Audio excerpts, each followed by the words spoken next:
Hello বন্ধুরা, welcome to my YouTube channel care education purpose. যদি কেউ সাবস্ক্রাইব না করে থাকো তাহলে সাবস্ক্রাইব করে রেখো পরবর্তী সব ভিডিও পাওয়ার জন্য। আজকে আমি তোমাদের সাথে আলোচনা করতে চলেছি পরিবেশের সামার প্রজেক্ট আমার পরিবার আমার সমাজ। তাহলে দেখো প্রকল্পটি তোমাদের কি কি করতে হবে। প্রথমেই এর একটা শিরোনাম, আমার পরিবার আমার সমাজ, কাজের বিবরণ অর্থাৎ কি কি করতে হবে। নিজের পরিবারের একটি চিত্র আঁকো বা কোলাজ তৈরি করো এবং সদস্যের পরিচয় দাও। মানে ধরো প্রথমে তুমি যদি ছবি আঁকতে পারো পরিবারের তাহলে প্রত্যেকের আঁকবে, তা নাহলে ছবি প্রিন্ট আউট করে পরপর দিয়ে দেবে। তারপর কি করতে হবে, পাড়ার 3টি গুরুত্বপূর্ণ জায়গা যেমন ডাকঘর, স্বাস্থ্যকেন্দ্র, বিদ্যালয়, ছবি ও এদের কাজ। এবার দেখো একটি গল্প লেখো, আমরা সবাই একসাথে থাকি। তারপর দেখো শিক্ষার্থীরা প্রকৃতিতে যতগুলো পশু পাখি গাছের নাম জানে সেগুলো ছবি আঁকবে। তো দেখো প্রথমেই আমি দেখো একটা পরিবারের ছবি দিয়ে দিয়েছি এবং নামও লিখে দিয়েছি এখানে কে কে আছে। তারপর দেখো পাড়ার 3টি গুরুত্বপূর্ণ জায়গা ডাকঘর, স্বাস্থ্যকেন্দ্র, বিদ্যালয়, তাদের কাজ ও ছবি।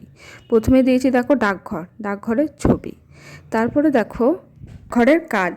পোস্ট অফিস বা ডাকঘর একটি সরকারি প্রতিষ্ঠান যা ডাক বিভাগ দ্বারা পরিচালিত হয়। ডাকঘরের কিছু কাজের মধ্যে রয়েছে, 1 নম্বরে আছে দেখো ডাকঘরের মূল কাজ হলো চিঠি, পোস্টকার্ড এবং পার্সেল এক স্থান থেকে অন্য স্থানে পরিবহন করা।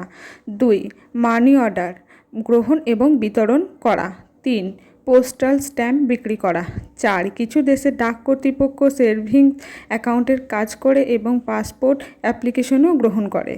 5, কিছু ক্ষেত্রে ডাক বিভাগে ইমেল এবং অন্যান্য ডিজিটাল যোগাযোগ পরিষেবাও প্রদান করে।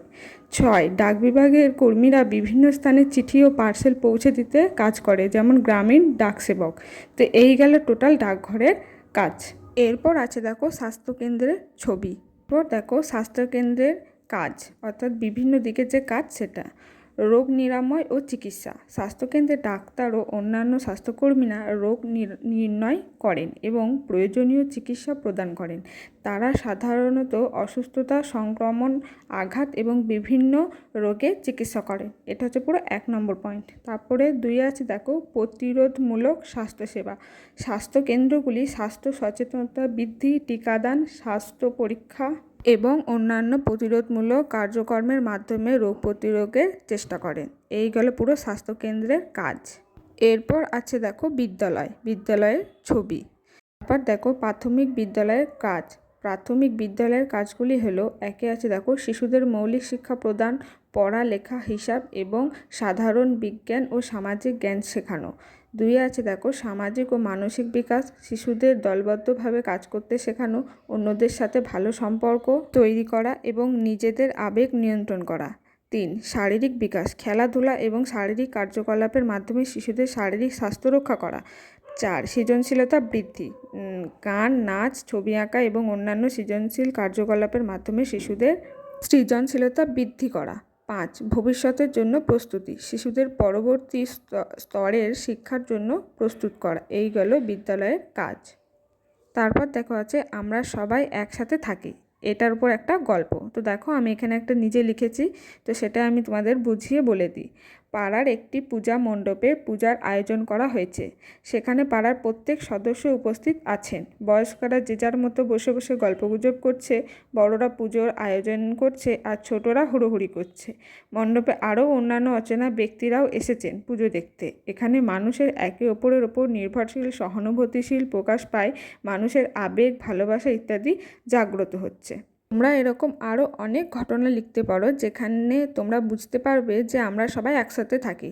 যেমন কোথাও বেড়াতে গেলে সব ধর্মের মানুষ এসে সেখানে উপস্থিত হলো, বা ধরো বিকেলে ঘুরতে যাওয়া মাঠের মধ্যে, সেখানেও দেখবে ছোট বাচ্চারা খেলাধুলা করে, বয়স্করা হাঁটতে যায়, বড়রা খেলে।